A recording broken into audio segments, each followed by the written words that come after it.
तो आप लोग ने प्रकाश पढ़ लिया, प्रकाश का गुण पढ़ लिया। आइए समझाते हैं अगले टॉपिक में, यानी रिफ्लेक्शन ऑफ लाइट, यानी प्रकाश का परावर्तन। प्रकाश का परावर्तन किसे कहते हैं? टेक केयर, ध्यान देना। जब प्रकाश की किरण किसी स्मूथ या किसी पॉलिशदार सरफेस से टकराती है तो वह उसी माध्यम में वापस लौट जाती है जिस माध्यम से वह आती है। इस घटना को हम क्या कहते हैं? प्रकाश का परावर्तन कहते हैं। जैसे आप लोग इसका एक्सपेरिमेंट कर सकते हैं। एक प्लेन मिरर ले लीजिए, शीशा दर्पण। जब किसी एक लाइट को, यानी एयर टॉर्च ले लीजिए, शीशा ले लीजिए, जब किसी भी लाइट को उसे शीशे पे अगर इंसिडेंट कराएंगे, आपतित कराएंगे, तो ध्यान से देखिएगा, यही दर्पण पे प्रकाश की किरण पड़ता है तो टकरा कर जितने एंगल पे आएगा, जैसे आएगा तिरछा, वैसे ही क्या होगा? रिफ्लेक्ट होकर चला जाएगा। और इसी प्रोसेस को हम क्या कहते हैं? प्रकाश का परावर्तन। तो आइए समझते हैं, आप लोग ध्यान से देखिए। प्रकाश का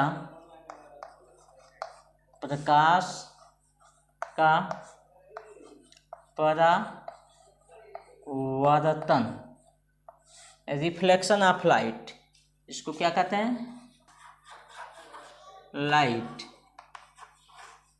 रिफ्लेक्शन ऑफ लाइट। ध्यान से देखिए, प्रकाश का परावर्तन किसे कहते हैं? रिफ्लेक्शन ऑफ लाइट को ध्यान से देखिए। देखिए, इसका डेफिनेशन मैं लिख दे रहा हूँ, ठीक है? इसका डेफिनेशन मैं लिख दे रहा हूँ, आप लोग इसको ध्यान से पढ़िए, समझिए, और मैं बता भी देता हूँ। देखिए, जब प्रकाश किरण, ध्यान से देखिए, जब प्रकाश जैसे, ध्यान से समझिए, जैसे दर्पण, चिकना सतह का मतलब जैसे दर्पण से, ध्यान से समझिए, से टकराते है तो उसी माध्यम में, ध्यान से समझिएगा, उसी माध्यम में वापस लौट जाती है।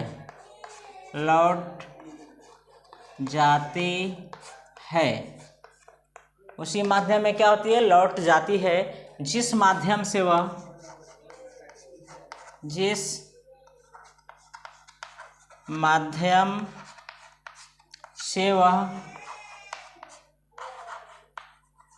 आती है, जिस माध्यम से वह आती है। ध्यान से समझिए, जब प्रकाश की किरण किसी पालिशदार चिकने सतह जैसे दर्पण से टकराती है तो वह उसी माध्यम में वापस लौट जाती है, जिस माध्यम से वह क्या कहती है? आती है, जिस माध्यम से वह आती है।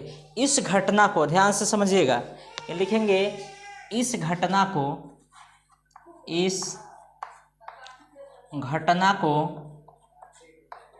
क्या कहेंगे? प्रकाश का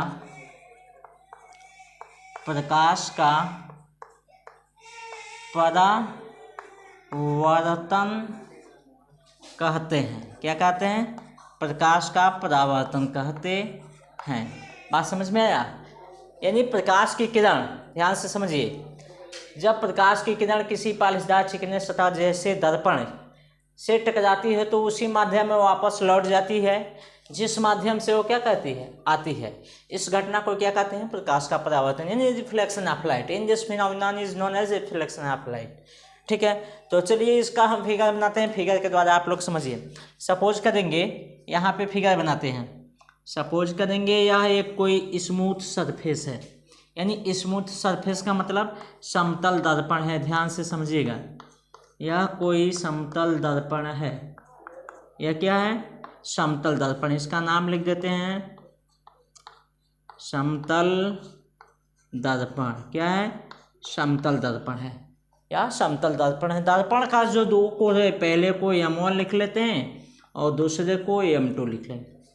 ठीक है, अब ध्यान से समझिए, इस पे एक प्रकाश किरण को हम आपतित कराते हैं, यानी आपतित का मतलब ले आते हैं। एक प्रकाश किरण को क्या करा रहे हैं? आपतित। तो ये कौन सी किरण हो जाएगी? ध्यान से देखिए, यह किरण हो जाएगी आपतित किरण। जो किरण आती है उसको क्या कहेंगे? आपतित किरण। जब प्रकाश की किरण किसी दर्पण या शीशा से टकराती है तो क्या होता है? यहाँ से रिफ्लेक्ट हो जाती है, यानी परावर्तित हो जाती है। जैसे आएगी टकराएगी वैसे निकल जाएगी। तो इस किरण को हम क्या कहते हैं, ध्यान से समझिए। इस किरण को हम कहते हैं परावर्तित किरण। इस किरण को क्या कहते हैं, परावर्तित किरण। आज समझ में आया। अब देखो एक्चुअल में आपतित और परावर्तित किरण के बीच में एक आभासी लाइन की कल्पना करते हैं। क्या कहते हैं, एक आभासी लाइन, बोलो मत, एक आभासी लाइन का कल्पना करते हैं। तो एक आभासी लाइन जो होता है उसको डॉटेड लाइन से हम बनाते हैं। ध्यान से देखिए, इन दोनों के बीच में एक आभासी लाइन को बनाते हैं और इस लाइन को हम नाम देते हैं, ध्यान से समझिए, अभिलंब। इस लाइन का नाम क्या दिए, अभिलंब। या लाइन का नाम हम दे दिए अभिलंब। अभिलंब को लिखते हैं एन से, कैपिटल एन से। जो किरण आ रही है इसको अंग्रेजी में इंसिडेंट रे कहते हैं। और इंसिडेंट का जो पहला अक्षर आई तो उसी के साथ यानी आपतित किरण और अभिलंब के एक बीच में एक एंगल क्रिएट होगा, इसको हम लिखते हैं आई, यानी इंसिडेंट एंगल। यानी इस कोण का नाम हम रखेंगे आपतन कोण। देखिए इस कोण का नाम क्या रखते हैं, आपतन कोण। क्यों आपतन कोण रखते हैं, क्योंकि आपतित किरण के आने से जो कोण बना, ध्यान दीजिएगा, आपतित किरण के आने से जो कोण बना उस कोण का नाम क्या है, आपतन कोण। ठीक है। और यहाँ पे भी एक कोण बनेगा, ध्यान दीजिएगा, यहाँ पे जो कोण बनेगा उसको हम आर से लिखते हैं, स्मॉल आर। स्मॉल आर क्यों लिखेंगे, क्योंकि यहाँ पे जो किरण है, ध्यान दीजिएगा, यहाँ पे जो किरण है यहाँ रिफ्लेक्ट हो रही है। और रिफ्लेक्ट हो रही है तो रिफ्लेक्शन का पहला अक्षर क्या होता है, रिफ्लेक्शन का पहला अक्षर होता है आर होता है, ठीक है ना। इसलिए जो यह कोण बनेगा उसको हम आर से लिखेंगे। और यह परावर्तन के कारण बना है तो इस कोण का नाम क्या रखेंगे, बताइए। यह आपतन कोण तो यह क्या रहेगा, परावर्तन कोण होगा। कौन सा कोण होगा, परावर्तन कोण होगा। बात समझ में आया। अब इसका हम नियम लिखते हैं। तो इसमें हेडिंग लिखेंगे, ध्यान से देखिए, परावर्तन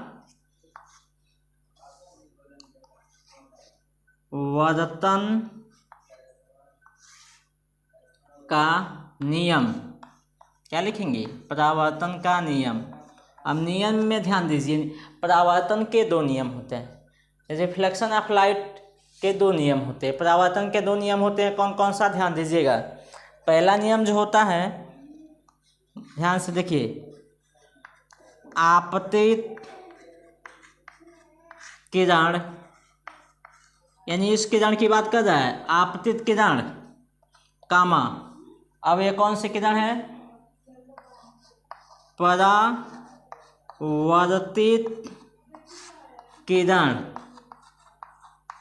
तथा ध्यान दीजिएगा यहाँ पे एक बिंदु है बनेगा जिसमें यह तीनों है, आपतित किरण, परावर्तित किरण और अभिलंब। इस बिंदु का नाम है आपतन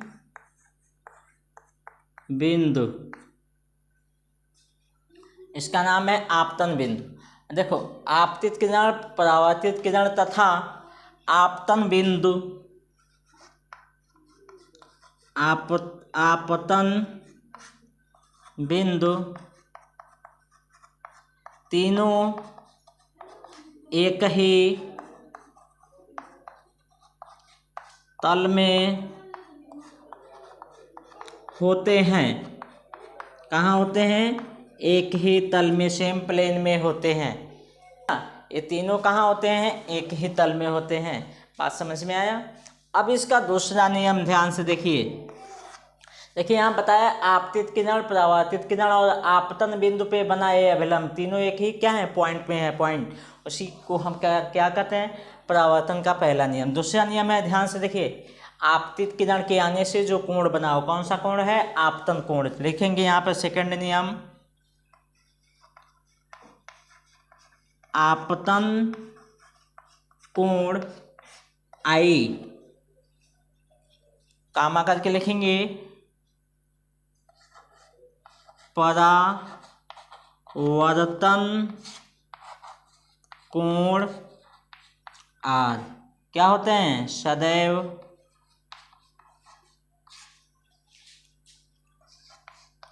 बराबर होते हैं।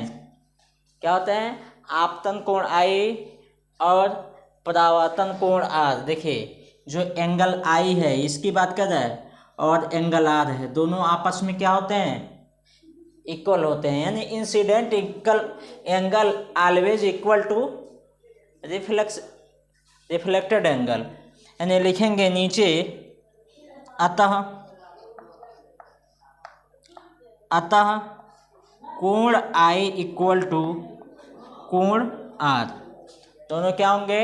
इक्वल होंगे। यानी angle i equal to angle r. तो इसको आप लोग नोट करिए, स्क्रीनशॉट कर लीजिए, ध्यान से देखिए।